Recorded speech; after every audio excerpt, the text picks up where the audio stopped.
Welcome to the Tech Egg. Don't get scrambled. Enjoy the video. In this video, I will show you how to make delicious churros at home.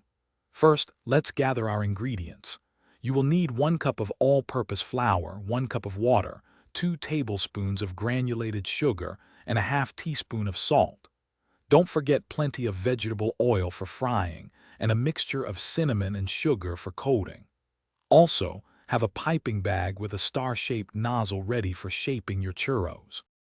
Now let's create the churro dough. In a medium saucepan, combine 1 cup of water, 2 tablespoons of sugar, and a half teaspoon of salt. Bring this mixture to a rolling boil over medium-high heat.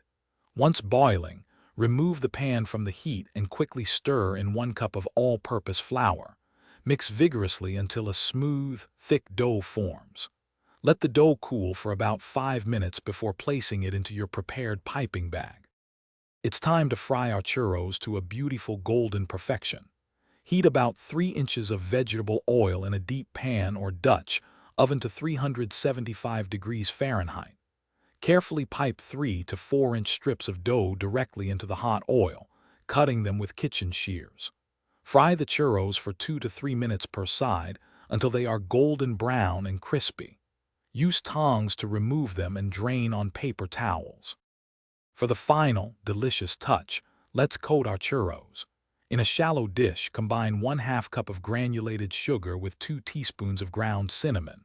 While the churros are still warm from frying, roll them generously in this cinnamon sugar mixture until they are completely coated. Serve your freshly made churros immediately. They are wonderful on their own or with a side of warm chocolate dipping sauce or dulce de leche.